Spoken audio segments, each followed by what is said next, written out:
Thank you very much, everybody, for joining me once again. My guest today is an old friend of mine. He's a international fielding coach. He's worked for a number of countries, including a great spell with Pakistan. He was very popular with the players, did some excellent work for the Pakistan Cricket Board.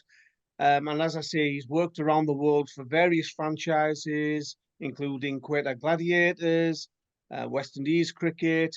And at the moment, he's in the United States of America working on a few projects out there, including some work involving baseball. Very warm welcome to Julien Fountain. Thank you, Saj. It's great to be back. Always good to see you guys.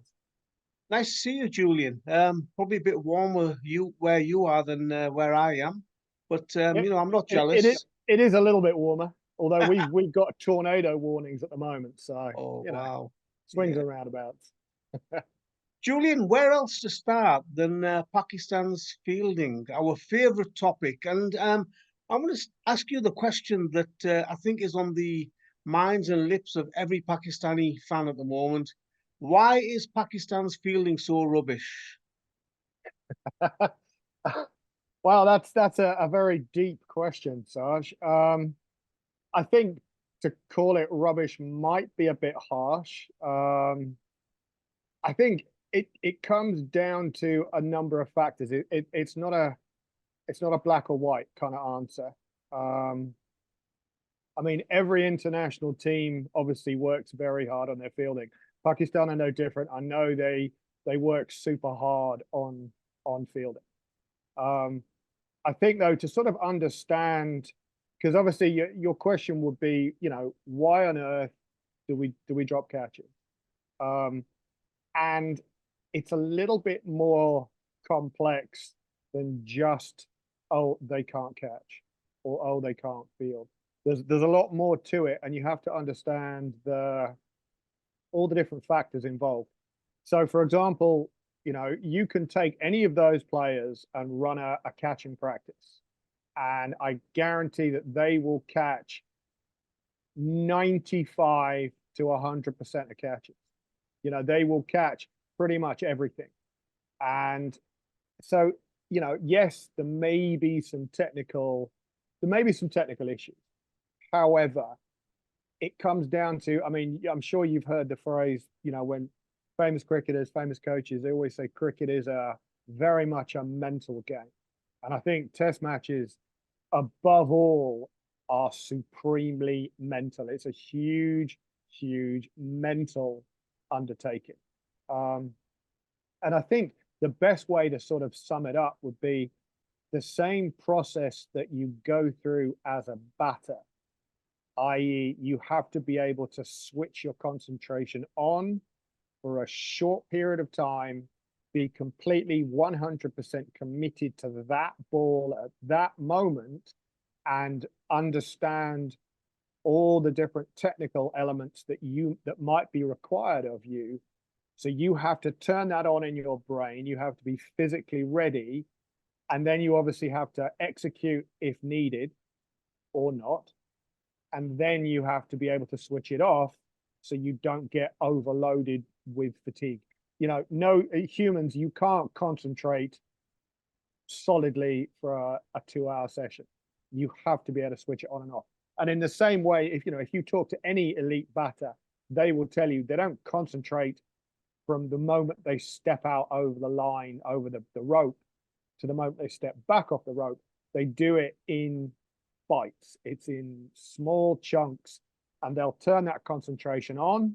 They'll give it 100%, nothing else, nothing disturbs them, and then they'll turn it off. That's why you see batters sort of, they'll laugh and joke occasionally with each other because they're in that concentration downtime, because you have to have that. You can't solidly stay in that concentration period. Your head's going to explode. So I think, Julien, is slip fielding though? I mean, that seems to be the problem area for Pakistan at the moment. Um, is slip fielding the most difficult position on the field? well, no, I mean, every fielding position has unique challenges. Slip fielding is a position where the ball comes very quickly. So, but that's why, you know, I made reference to like batters. That's why you'll often find that very good batters tend to make very good slip fielders, because that concentration discipline is exactly the same. So that's where you're going to see discrepancies. Is it's if that concentration is not at 100%. So, you know, the actual physical art of catching, yes, if in a fielding practice, everybody's expecting the ball, so everybody's 100% switched on. It doesn't last very long because it's done in short, bite-sized pieces, but they are 100% switched on and they're ready and they know what skills they're going to execute. Now, in a test match, you've got 2 hour session. So you've got multiple 2 hour sessions, you know, in the heat, you know, they're fatigued. That's where the concentration element starts to lower. And it's as simple as saying, if they're not 100% committed at the right time for that brief period. I mean, we're not talking minutes. We're talking, you know, you're 100% zoned in for probably about 6 to 10 seconds. That's it. But it's Wahab got Riaz, yeah, Wahab Riaz has recently said that the fitness levels of the Pakistani cricketers aren't up to speed, really, that aren't what they should be. And okay. is physical fitness linked to the quality of fielding and catching then, Julian?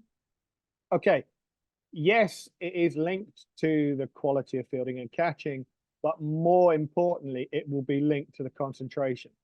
If your fitness is not up to the standard, you're going to struggle to be able to be at that like 100% focused, ready to execute.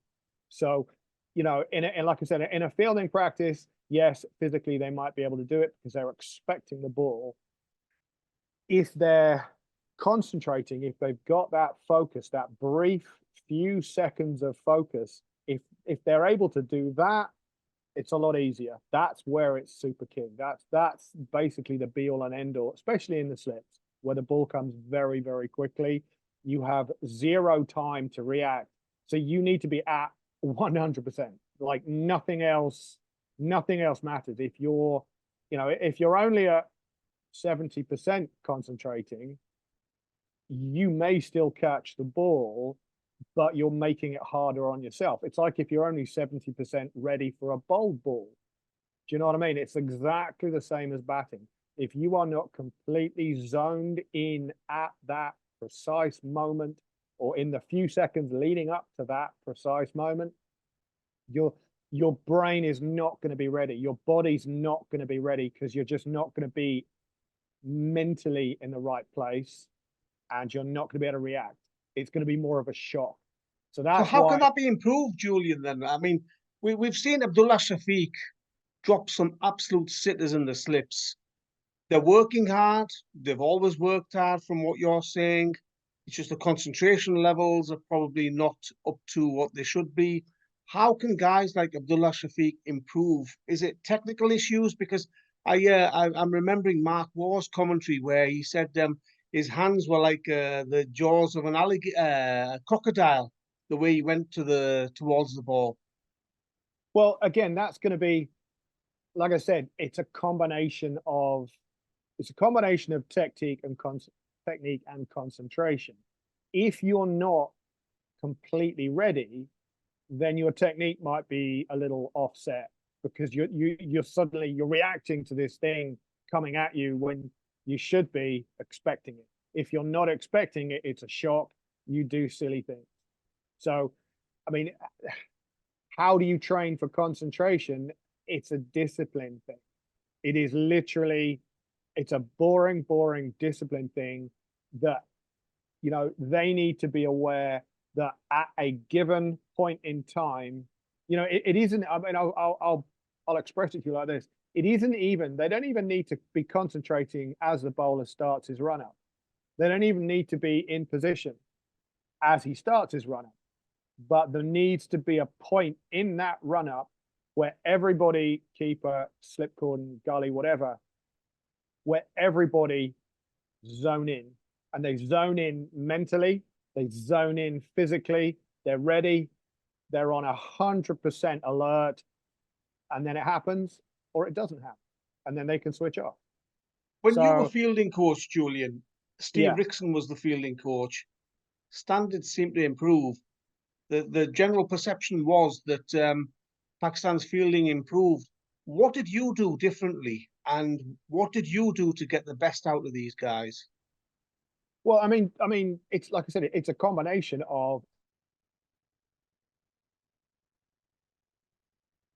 set up with their feet, how they set up with their hands, how they approach their positioning, their balance, and then getting them to understand like different catching zones. So getting them to understand where to have their hands, which so it's having a neutral, almost like having a neutral set of hands, because you can move your hand in a microsecond. So it's being able to see the ball, but you have to be ready. So I mean, I would make very sure that people were A, physically ready, but B, they understand the process of being mentally focused for that short period of time. And like I said, we're not talking a minute, we're not even talking 30 seconds. We're talking that focus is between, like I said, between maybe even 5 to 10 seconds max. It's 5 to 10 seconds on 100% focus. Physically, you're ready, mentally, you're ready. You're looking for all the visual cues. You know what type of ball is coming down the wicket. You know what if the guy's been bowling. You're observing the batter. Big thing for me with fielders, and I believe I was doing it this weekend here in Houston with one of our local cricket teams here, is actually getting them to observe batters. If you're fielding, you need to look at the batter, watch how he moves, watch where his balance is, watch how he holds the bat, check out what kind of shots does he tend to play to which kind of deliveries, because it's all like it's a fact finding mission. And once when you've accumulated knowledge on the bowler, knowledge on the batter, you understand what maybe they're going to try and do, what their shot selection's like, what the pitch is doing, what the bowler's doing. That gives you all these extra tiny little cheat points that you can use to your advantage. But like I said at the beginning of this convo, being ready, having that switch on, switch off concentration is really important. Without that, everything's going to be a shock to the system. Julian, do Pakistani cricketers take their fielding seriously enough? Because I'll be honest, most guys, you look at them, yeah, they're either a batter or a bowler, and that's the area that they tend to focus on. Do Pakistani fielders actually want to improve their fielding? Yes, I think they do. I genuinely think they do. I mean, the guys that I've worked with, genuinely, I think they do. But the message has to be reinforced it has to be reinforced by the coaching staff. It has to be reinforced by the captain. It has to be reinforced by the selection committee. It has to be reinforced by the board. It has to be reinforced by the fans and reinforced by the media. And I know that's a big, long-winded statement, but it's all very well to sort of criticize these guys. But if at the end of the day, there are breaks in that chain where people aren't that committed to it, they're not, okay, he needs to be a good fielder, but we'll work on it. That's where you're only as strong as your weakest link. So, having that culture of fielding is super important. It has to be a top priority, and that message has to be across the entire spectrum. And finally, Julian, the concern really is that are the young cricketers of the future in Pakistan? I mean, you did some work in the Engro project Yeah. last year with the Pakistan Cricket Board, some fantastic work that all you guys did, quite a few high-profile coaches, including yourself. The concern for Pakistani cricket observers is that the youngsters coming through as well, they just seem to be poor fielders, or many of them seem to be poor fielders as well. Is that a genuine concern? Well, I mean that kind of links to my previous statement about the message has to be across the board. That message lower down through the game in Pakistan perhaps isn't emphasized as strongly as it should be.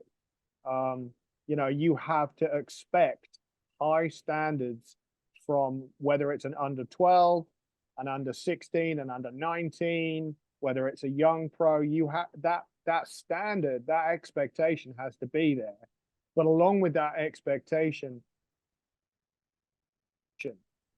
fielding is not just a natural thing. It's always been said, oh, the great fielders are natural. Yes, great fielders are naturally athletic, but there is a structure to it. You can teach it, and you can teach every facet of it. And if I can just digress slightly, the thing that I found, and I found it with the guys in the Engro program, but I found it across the board, not just in Pakistan, but you know, even globally.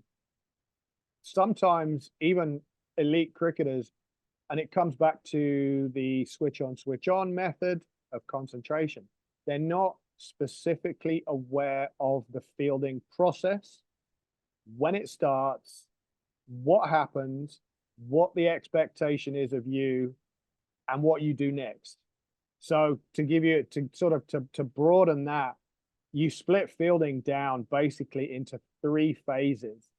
Fielding is a 3-phase process, and you have to be sure and you have to know we're in phase 1 here, phase 2 here, phase 3 here. This is what I need to do in each of those phases. If you're not familiar with the 3-phase sort of system, then you'll see gaps in people's ability because they genuinely won't know what's expected of them. So just to sort of underline that 3-phase system, that 3-phase system tends to start when the bowler moves off his mark. When the bowler starts running in, that's the kickoff to phase 1. Now, as a let's take an infielder or an outfielder, but we'll take an infielder. That phase 1 is when they move, they're attacking, they understand that they're there to catch, to dive, to block a ball. So they're in phase 1 and it's their attacking phase. Phase 2, everybody in the world, especially in Pakistan, practices phase 2. Very few people tend to understand and practice phase 1. But if you don't do phase 1 well, phase 2 is like, it just kind of happens. But if you understand the phase 1 entry into it, phase 2 is simple. Phase 2 is a skill execution. So that means that 1, maybe 2 people are involved in phase 2, which is actually dealing with the ball. So the whole team's involved in phase 1. You've got that entire fielding unit. Everybody knows their job. Everybody knows what they're physically supposed to do, what they're concentrating on, what might happen, and what they need to do. Phase 2 is when it actually happens. So phase 2 is when the player is actually dealing with the ball. So you've got a whole team in phase 1. Then suddenly you've only got 1, maybe 2 people involved in the ball itself. But then those guys who aren't involved in that phase 2 jump straight to phase 3, which is what happens after. So what you'll see, I know this is a long-winded explanation, but what you'll see is you'll see people who aren't quite ready and knowledgeable on phase 1. They understand phase 2 because, okay, it's fielding. We dive, we catch, we throw.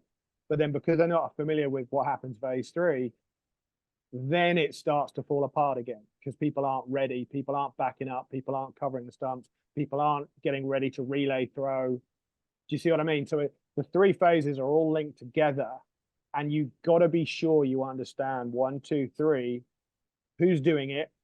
If I'm not doing phase 2, I'm going straight to phase 3, which is covering the stump, backing up, relaying a throw, helping the keeper, whatever. And that's where you see holes in fielding teams because people spectate. You know, it's that classic, ball's hit, and the guy, you see him there, oh, okay, well, fine legs fielding the ball. I'm at cover. What possibly can I do?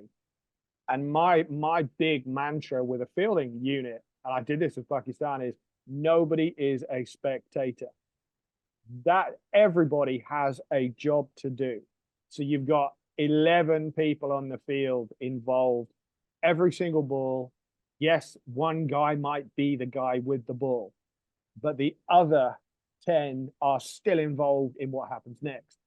So that fielding process can last, it can last 20 seconds, 25, 30 seconds if it's a big thing.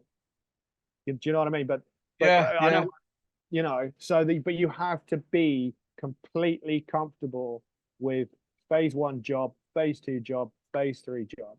And if you're not familiar with that, that's where you see people, that's where you see overthrows, that's where you see fumbles, you see misfields, you see runouts missed because there's nobody at the stumps, you see people out of position. And again, the three phases is also a concentration thing. So It's from like what you're saying there, Julian, is that they practice hard enough. It's just some of the concentration and maybe the attitude towards fielding in Pakistan needs changing, from your experience and what you've seen, really. I think it might be, that might be a little harsh to say the attitude needs changing. I would soften that slightly. I would say that the message needs to be clearer from the top down, that fielding is super important. It's how we take wickets. It's how we take wickets. It's how we save runs. It's super important. So if that message is clear from the top down to kiddie cricket at the bottom, but that message has to come from coaches, captains, selection committees. Everybody has to be on the same page for that. And coupled with that, you have to have people teaching the right stuff. I mean, like I said, the difference that I've seen in fielding coaching across Pakistan at the top of the game is there are fielding coaches and they work super hard. I know most of them myself personally, super nice guys. They work really hard. But like I said, they tend to focus on phase two. So they focus on you being the person receiving the ball. Well, that's super cool. But if you know you're receiving the ball, you're already going to be concentrating. What you've got to do is you've got to link phase one to phase two to phase three, and you've got to train them to actually have that switch on, switch off concentration method, know your job, know your skills, start to actually watch the batters to see how they move, to see how they play, understand, even from you've even got to become kind of like a captain, because you've got to understand where you are tactically in a game, in any given situation. What's the captain trying to do? What's the bowler trying to do? What are the likely outcomes from what's happening? And even then, that's not a guarantee. So you've got to have like a sort of a plan A, he's going to try and do X, but plan B, this could happen, or plan C, this could happen. And you can only do that if you actually put a massive amount of thought and preparation into the fielding each ball. And I think that's, I mean, if I can, I know I'm being long-winded, but that was the big difference for me when I went from cricket into baseball and then came back into cricket. I was shocked at the level of concentration and tactical thought process that baseball put into fielding. So, every single time a ball is pitched, a baseball fielder has 5 or 6 different things going on in his head that he has to understand, that he has to be ready for. Whereas, I think a lot of cricket, certainly when I started sort of coaching, a lot of cricket fielding tends to be very reactive. You're simply reacting to the ball off the bat. But if you're just reacting to the ball off the bat, yes, you can kind of wing it, but man, you're putting yourself under a massive amount of pressure. If you use that thought process, You literally tactically prepare, physically prepare, mentally prepare. These are the jobs I might be called upon to do. And that's every single ball. So, you know, one of the things I try and, I mean, I do it when I field, and I try and get fielders to do it, is every time they switch position, every time they move around on the field and switch position between overs or whatever, I get them to try and actually stand in the position, look at the depth, and actually visualize, okay, if he plays this shot, I'm going to use this skill, and I'm going to be able to throw both ends. If he does this shot, I'm going to have to move, which is going to involve a reaction and a run, and then I'm going to execute this skill. So I guess what I'm trying to say is there's a lot of thought and prep that the guys should be doing before every single ball. And Julien, always fascinating to listen to your views and your technical knowledge, obviously, about fielding. And who knows, maybe one day in the future, we'll see you back working with the Pakistan team and doing a wonderful job once again. Maybe. Julien, thank you very much for your time. All right, top job. Thanks, Saj.